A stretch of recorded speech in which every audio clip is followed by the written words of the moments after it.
It shouldn't be any surprise at this point that Netflix would do the absolute barest minimum in promoting and releasing an animated series for viewers over the age of 5. After the peak of the pandemic, they showed their hand early by dismantling and imploding the in-house animation team that gave us fantastic series like Inside Job, Centaur World, and you know what? Dogs in Space is actually pretty underrated in my opinion. Good group of self-destructive morons in that show. That's in addition to previously ending their partnership with DreamWorks that brought us She-Ra and Kipo and the Age of Wonder Beasts. And what have they done since? Well, it hasn't been completely barren. Blue Eye Samurai came out to rave reviews, and Powerhouse Animation has given us a lot of interesting licensed series over the years, from Castlevania to Skull Island to Tomb Raider. But even still, it's hard not to notice the original projects that don't get the top bill. From Powerhouse alone, there's Blood of Zeus, which just had a second season, and Seis Manos. But I'd be curious to know if anyone in my audience even knows about Mech Cadets, or My Dad the Bounty Hunter, or Dead End Paranormal Park. For whatever reason, Netflix just seems to throw money away producing animated series and then just quietly airing them without any marketing or front page placement. When I looked for today's series, Jentry Chau vs. the Underworld, I had to scroll down several sections and search through that section to find it, which is wild because it came out last month. This is a brand new action cartoon aiming for the same audience as Kipo, but I only learned about it by seeing it on Letterboxd, where it didn't even have enough votes to qualify for a numerical score.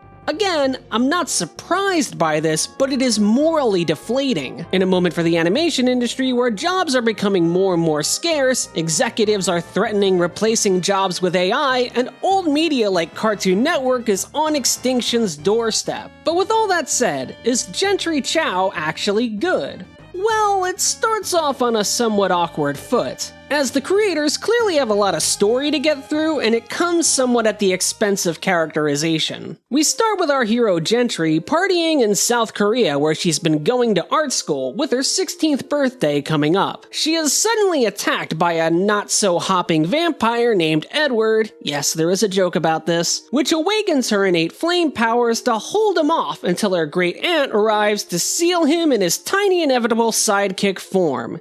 See, this is not a full-on origin story, and I can respect that approach, but there's a lot of details that are thrown at us in a flurry, like that Jentry has always known about her flame powers but repressed them after being unable to control them as a child, which led to a destructive wildfire that burned down half her hometown. Her great-aunt Gugu has been fighting against the Underworld for years, with a secret training lab hidden behind a portal in her closet, and a certain Mr. Chang is a particularly nasty spirit dead set on killing Jentry and taking away her powers, as he had made a deal with Gugu to wait until she turned 16 to kill her. In order to train and prepare, the two leave South Korea and return to Texas to deal with this new threat and to help Jentry control her awakened powers. Woo, that was a lot of story.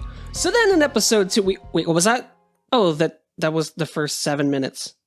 Okay, great! You might think that having so much story thrust upon you would make it difficult for scenes to breathe, or for characters to establish a connection with the audience.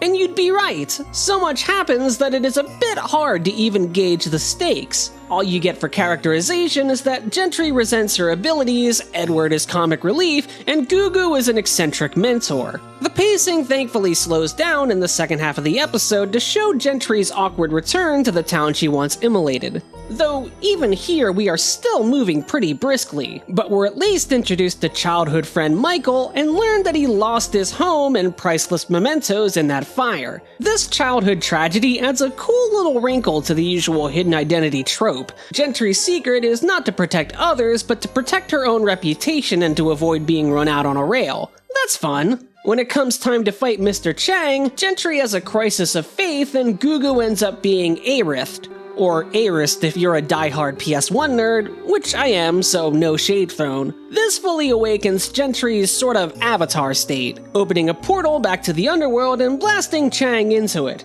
The day is saved! Well, not Gugu. But this is a setting with ghosts, so she's still gonna be sticking around for a while. And so is that portal, which Jentry doesn't know how to close, allowing more Underworld creatures to escape, setting up the remainder of the series. Already you can see a problem forming with the series with its breakneck pacing, because with so much happening, there's no chance given for the viewer to be endeared to the characters or their situation. They're just briskly describing themselves in place of showing you their nature through organic character interactions. But I never wanted it to be normal for me. I don't want to start magic fires or fight demons. I like to play airball and eat banana cakes and goof off with my friends. You kind of have to be willing to give Jentry the benefit of the doubt that it will eventually settle down. But the thing is, it doesn't. Jentry holding onto that secret, for example, what I thought gave the show some emotional complexity, it gets revealed to the public in the second episode. I set fire to half this stupid town when I was only 8, and I didn't even mean to. I am baffled by this decision. To me, this was the sturdiest arrow in the narrative quiver, and it gets drawn and fired off almost immediately, robbing it of any potential setup or payoff. Her powers activate from stress, and high school is a very stressful place on top of a budding love triangle. It's more interesting if she has to manage that stress to maintain her secrets. But I have a theory on this, one that only resonated louder and louder the more I watched. In my hastily cobbled together opinion, Jentry Chau is a 3-season show crammed into 1 season to ensure that a complete story is told before an inevitable Netflix cancellation. And if you consider the amount of cartoons Netflix has canceled, from Captain Fall to Super Giant Robot Brothers to almost all the cartoons I mentioned earlier, I don't blame the showrunners for trying to cram as much as they could into a single 13-episode order. Some of those shows literally ended on cliffhangers, Duckman style. The only way to ensure your world and characters aren't strangled in the crib is to significantly compromise aspects of your show to fit it all in. We saw this with the final season of The Owl House, which had to cram about 2 seasons of material into 4 TV specials. If the early episodes were paced like that, there's no way it would have found the fandom it has. So in episode 3, we get revelations about Jentry's parents as Jentry sees ghostly visions around town like she's in a 2010s era walking simulator.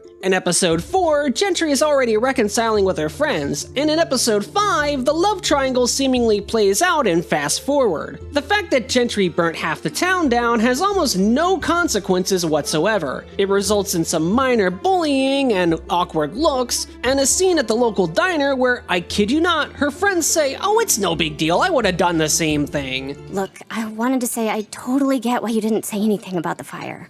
And if I were in your shoes, I would have tried to burn down the school too.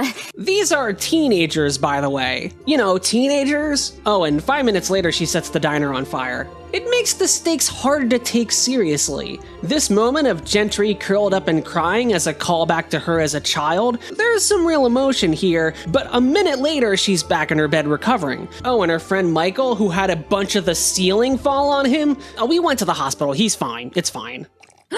Michael, is he? He's okay. They let him out of the hospital last night. Last night? Now, I am not a showrunner because goodness, that's a level of stress I don't need. So take my criticism and a couple of salt shakers and just chuck them over your shoulder. But I think a better compromise would be to take the first 6 episodes and make that the entire season. No, you wouldn't get a great final climactic battle, but you'd get full character arcs, you'd get to see the bonds between characters grow, the tension of Jentry keeping her secrets from friends whose lives she once destroyed, and the overzealous school administrator that is more than a little obsessed with the local legend. You'd then have the secret leak out around episode 8 or 9 to what would be obviously much more emotional devastation, and there'd be more significant and physical ostracization from the town. I mean, how are there not reporters and ambulance chasers camping out on her front lawn? However, even though I have problems with the show, I'm still kind of irate at the way in which Netflix unceremoniously dumped it out as if it was one of their 500 true crime documentaries. Does Netflix just not give a shit if anything succeeds or fails? Is it all just a volume game for them? That may have worked when the service was first making their transition away from being a DVD mailing program and their only competition was Hulu, but at some point you have to have some tentpoles, right? Like Squid Game was the biggest phenomenon they've had in the last few years, and then Stranger Things several years ago,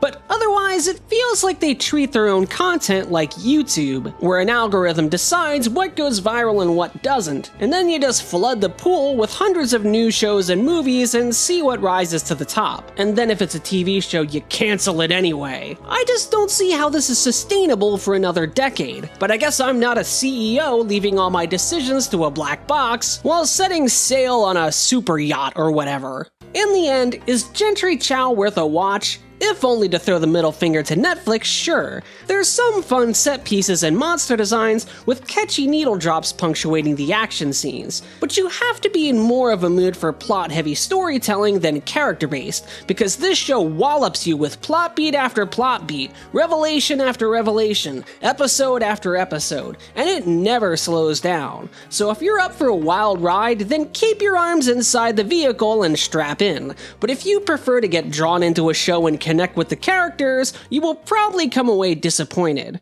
Will Netflix continue to simultaneously release and bury new cartoons? Probably, yeah. But in the event they do, I'll try to dig them back out for you. While I primarily post videos about indie and retro games, I plan on doing more videos about animation as well, including a new series called Anime for Everyone, where I talk about animated series from Japan that buck the stereotypes. So if that sounds interesting, consider subscribing to my channel, or donate $1 to my Patreon to see videos go up a day or two before they hit YouTube, along with bonus content. That's all for me today. Until next time, you'll find me in another castle.